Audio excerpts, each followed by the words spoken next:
ನಮಸ್ಕಾರ. ಆಗಸ್ಟ್ 23ರಿಂದ 26 ಕೇವಲ 4 ದಿನಗಳ ಕಾಲಾವಧಿ. ಆದರೆ ತುಲಾರಾಶಿಯವರಿಗೆ ಇದು ಅತ್ಯಂತ ನಿರ್ಣಾಯಕ ಅಂತ ಮೂಲ ಮಾಹಿತಿಗಳು ಹೇಳ್ತವೆ. ಬನ್ನಿ, ಗ್ರಹಗತಿಗಳ ಈ ಸಂಕೀರ್ಣ ಬದಲಾವಣೆಗಳು ನಿಜಕ್ಕೂ ಏನನ್ನು ಸೂಚಿಸುತ್ತವೆ ಅನ್ನೋದನ್ನ ಈ ವಿಶ್ಲೇಷಣೆಯಲ್ಲಿ ಒಡೆದು ನೋಡೋಣ. ಎಕ್ಸೈಟಿಂಗ್ ಆಗಿದೆ ಅಲ್ವಾ? ಸರಿ, ನೇರವಾಗಿ ವಿಷಯಕ್ಕೆ ಬರೋಣ.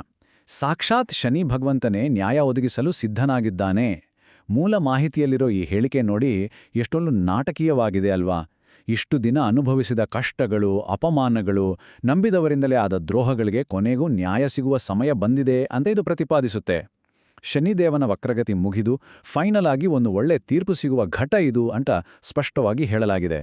ಇಲ್ಲಿ ನಾವು ಗಮನಿಸಲೇಬೇಕಾದ ಒಂದು ಇಂಟ್ರೆಸ್ಟಿಂಗ್ ವಿಚಾರ ಇದೆ. ಈ ಇಡೀ ಮುನ್ಸೂಚನೆ ನಿಂತಿರೋದೇ ಒಂದು ನಿಖರವಾದ ಟೈಮ್ಲೈನ್ ಮೇಲೆ. ಹೌದು, ಕೇವಲ 4 ದಿನಗಳು. ಆಗಸ್ಟ್ 23ರಿಂದ 26ರವರೆಗಿನ ಈ ನಿರ್ದಿಷ್ಟ ಸಮಯದಲ್ಲಿ ಗ್ರಹಗಳ ಜೋಡಣೆ ಜೀವನದಲ್ಲಿ ದೊಡ್ಡ ಮಟ್ಟದ ಬದಲಾವಣೆಗಳನ್ನೇ ತರುತ್ತೆ ಎನ್ನಲಾಗಿದೆ. ಅಂದ್ರೆ ಈ 4 ದಿನಗಳು ಸುಮ್ಮನೆ ಬಂದು ಹೋಗುವಂಥದ್ದಲ್ಲ, ಬದಲಾಗಿ ಭವಿಷ್ಯದ ದಿಕ್ಕನ್ನೇ ಬದಲಾಯಿಸುವ ಶಕ್ತಿ ಹೊಂದಿವೆ ಅನ್ನೋದು ಮೂಲದ ವಾದ. ಈ ಬದಲಾವಣೆಗಳಿಂದ ಆಗೋದಾದ್ರೂ ಏನು? ಮೂಲದ ಪ್ರಕಾರ ಭೌತಿಕ ಮತ್ತು ದೈಹಿಕ ಪರಿಹಾರಗಳು ಎರಡೂ ಸಿಗ್ಲಿವೆ. ವರ್ಷಗಟ್ಲೆ ಕೋರ್ಟಲ್ ಬಿದ್ದಿದ್ದ ಕೇಸುಗಳು ಇತ್ಯರ್ಥ ಆಗೋದು, ಎಲ್ಲೋ ಸಿಕ್ಕಾಕೊಂಡಿದ್ದ ಹಣ ಅನಿರೀಕ್ಷಿತವಾಗಿ ವಾಪಸ್ ಬರೋದು, ಅಥವಾ ಮನೆಯಲ್ಲೇ ಎಲ್ಲೋ ಕಳೆದುಹೋಗಿದ್ದ ಹಳೆಯ ನಾಣ್ಯ ನೋಟುಗಳು ಮತ್ತೆ ಸಿಗುವುದು. ಹೀಗೆ ಅಷ್ಟೇ ಅಲ್ಲ, ಮುಖದಲ್ಲಿ ಒಂಥರ ವಿವರಿಸಲಾಗದ ಹೊಸ ಕಾಂತಿ ಮೂಡುತ್ತೆ, ಜೊತೆಗೆ ಮೂಳೆ ಕೀಲು ನೋವಿಗಳಿಂದ ಸಂಪೂರ್ಣ ರಿಲೀಫ್ ಸಿಗುತ್ತೆ ಅಂತ ಹೇಳಲಾಗಿದೆ. ಅದಕ್ಕಾಗಿಯೇ ಅದೃಷ್ಟ ಒಲಿದಿರುವಾಗಲೇ ಬಾಕಿ ಉಳಿದಿರೋ ಕಷ್ಟದ ಕೆಲಸಗಳನ್ನ ತಕ್ಷಣ ಮುಗಿಸ್ಕೊಳ್ಳಿ ಅಂತ ಇಲ್ಲಿ ಬಲವಾಗಿ ಸಲಹೆ ನೀಡಲಾಗಿದೆ. ಆದರೆ ಬದುಕು ಅಂದ ಮೇಲೆ ಕೇವಲ ಭರವಸೆಗಳಷ್ಟೇ ಇರಲ್ಲ, ಕೆಲವು ಎಚ್ಚರಿಕೆಗಳೂ ಇರುತ್ತೆ. ಈ ಮುನ್ಸೂಚನೆಯ ಮತ್ತೊಂದು ನಿಗೂಢ ಮಗ್ಗಲು ಏನಪ್ಪಾ ಅಂದ್ರೆ ಗುಪ್ತ ಶತ್ರುಗಳ ಬಗ್ಗೆ ಇರೋ ಎಚ್ಚರಿಕೆ.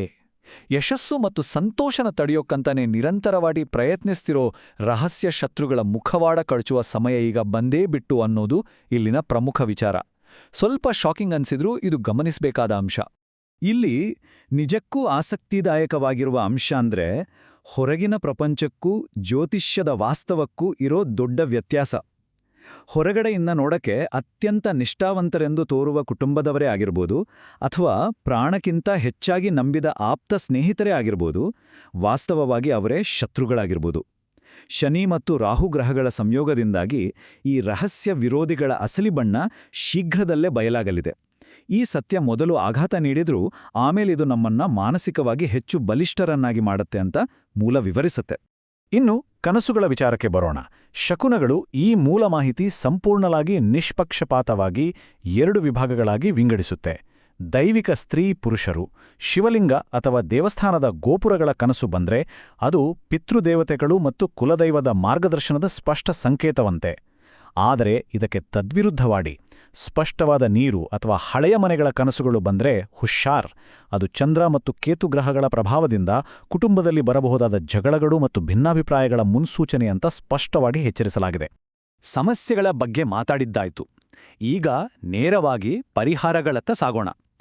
ಈ ಕಾಸ್ಮಿಕ್ ಬದಲಾವಣೆಗಳು ಮತ್ತು ದೋಷಗಳನ್ನು ಸೇಫಾಗಿ ಎದುರಿಸಲು ಮೂಲ ಮಾಹಿತಿಯಲ್ಲಿ ಕೆಲವು ನಿರ್ದಿಷ್ಟ ಮತ್ತು ಪ್ರಾಯೋಗಿಕ ಪರಿಹಾರಗಳನ್ನು ಕೊಡಲಾಗಿದೆ. ಅಂದ್ರೆ ಇದೊಂದು ಕಂಪ್ಲೀಟ್ ನೀಲನಕ್ಷೆ ಇದ್ದ ಹಾಗೆ. ಕೇವಲ ಸಮಸ್ಯೆಗಳನ್ನಷ್ಟೇ ಅಲ್ಲ, ಅವುಗಳನ್ನು ದಾಟುವ ದಾರಿಯನ್ನು ಇದು ತೋರುತ್ತೆ. ಉದಾಹರಣೆಗೆ ನೋಡಿ, ಚಂದ್ರಕೇತು ದೋಷದಿಂದ ದಾಂಪತ್ಯ ಅಥವಾ ಕುಟುಂಬದಲ್ಲಿ ಬರೋ ಭಿನ್ನಾಭಿಪ್ರಾಯಗಳನ್ನು ದೂರ ಮಾಡಲು ಒಂದು ಸಿಂಪಲ್ ಆಚರಣೆ ಸೂಚಿಸಲಾಗಿದೆ. ಅದೇ ಪಾಯಸದ ಪರಿಹಾರ. ಮೊದಲು ಸಿಹಿಯಾದ ಪಾಯಸ ಮಾಡಬೇಕು, ಅದನ್ನ ದೇವರಿಗೆ ಪ್ರಮುಖ ನೈವೇದ್ಯವಾಗಿ ಅರ್ಪಿಸಬೇಕು. ಕೊನೆಯದಾಗಿ ಕುಟುಂಬದ ಎಲ್ಲಾ ಸದಸ್ಯರು ಒಟ್ಟಾಗಿ ಕುಳಿತು ಆ ಪಾಯಸನ ತಿನ್ಬೇಕು. ಎಷ್ಟೊಂದು ಸರಳವಾಗಿದೆ ಅಲ್ವಾ? ಈ ಒಂದು ಸಣ್ಣ ಆಚರಣೆಯಿಂದ ಕುಟುಂಬದಲ್ಲಿ ಮತ್ತೆ ಪ್ರೀತಿ ಚಿಗುರುಡಿಯುತ್ತಂತ ಹೇಳಲಾಗಿದೆ. ಮತ್ತು ಇದು ಅತ್ಯದ್ಭುತವಾಗಿ ವಿವರಿಸುವ ಅಂಶ ಏನಂದ್ರೆ, ನಮ್ಮ ದೈನಂದಿನ ಮನೆಯ ಶುಚಿತ್ವ ಗ್ರಹಗಳ ಋಣಾತ್ಮಕ ಪ್ರಭಾವವನ್ನು ಹೇಗೆ ತಡೆಯಬಹುದು ಅನ್ನೋದು. ಶುಕ್ರ ಮತ್ತು ರಾಹು ಗ್ರಹಗಳ ಘರ್ಷಣೆ ತಪ್ಪಿಸಲು ಈ ಮುನ್ನೆಚ್ಚರಿಕೆಗಳನ್ನು ನೀಡಲಾಗಿದೆ.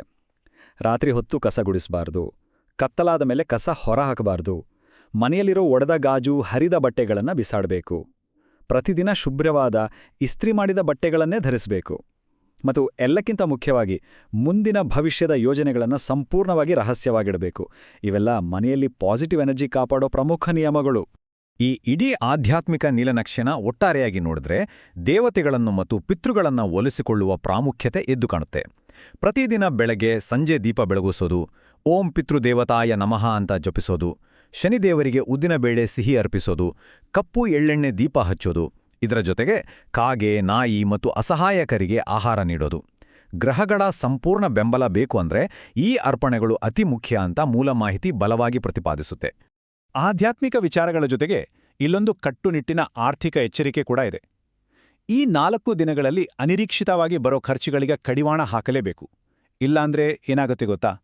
ಮುಂದಿನ ತಿಂಗಳಲ್ಲಿ ದೊಡ್ಡ ಮಟ್ಟದ ಆರ್ಥಿಕ ಮುಗ್ಗಟ್ಟು ಎದುರಿಸಬೇಕಾಗುತ್ತೆ ಅಂತ ಮೂಲ ಎಚ್ಚರಿಸಿದೆ.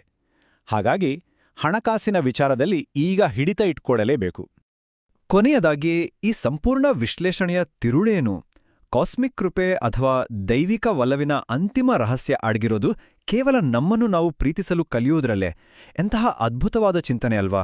ಯಾರು ತಮ್ಮನ್ನು ತಾವು ಗೌರವಿಸ್ಕೊಳ್ತಾರೋ, ತಮ್ಮನ್ನು ತಾವು ಪ್ರೀತಿಸ್ತಾರೋ ಅವರನ್ನು ಮಾತ್ರ ಈ ಬ್ರಹ್ಮಾಂಡ ಗೌರವಿಸುತ್ತೆ ಮತ್ತು ಸಕಲ ಸಂಪತ್ತನ್ನು ಕರುಣಿಸುತ್ತೆ ಅನ್ನೋದೇ ಇಲ್ಲಿನ ಮೂಲತತ್ವ. ಆತ್ಮಗೌರವ ಮತ್ತು ಹಣೆಬರಹದ ನಡುವೆ ಇರುವ ಈ ಸುಂದರವಾದ ಸಂಬಂಧದ ಬಗ್ಗೆ ನಾವೆಲ್ಲರೂ ಆಳವಾಗಿ ಯೋಚಿಸಲೇಬೇಕಾಗಿದೆ.